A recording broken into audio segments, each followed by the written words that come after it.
राष्ट्रवादी काँग्रेस आमदार अपात्रता प्रकरणाचं वेळापत्रक अखेर ठरलंय। राष्ट्रवादीवरच्या दावेदारीसाठी 12 दिवसांची कायदेशीर लढाई आता होणार आहे आणि उद्यापासून विधानसभा अध्यक्षांपुढे सुनावणी सुद्धा सुरू होणार आहे। तर 25 ते 27 जानेवारी दरम्यान याच प्रकरणासंदर्भात अंतिम युक्तिवाद केला जाईल।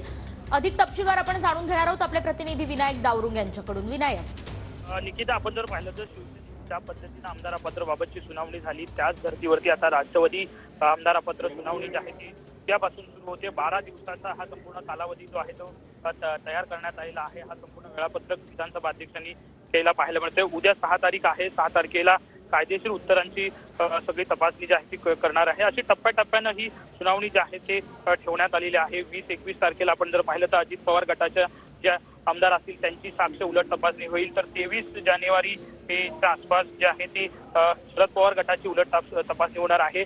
25 आणि 27 तारखेला दोन्ही बाजूचा युक्तिवाद जो आहे तो अंतिम केला जाईल आणि या महिन्याच्या अखेर हा सुद्धा निकाल जो आहे तो विधानसभा अध्यक्षांना द्यायचा आहे। त्यामुळे हे वेळापत्रक जे आहे ते विधानसभा अध्यक्षांनी 12 दिवसाचं तयार केलेलं आपल्याला पाहायला मिळतंय। एकीकडे शिवसेना आमदार अपात्रबाबतचा निकाल जो आहे तो अध्यक्ष 6 तारखेपर्यंत देणार आहे, तर दुसरीकडे ही राष्ट्रवादी आमदार अपात्रबाबतची सुनावणी सुद्धा टप्प्याटप्प्यानं सुरू ठेवणार आहे।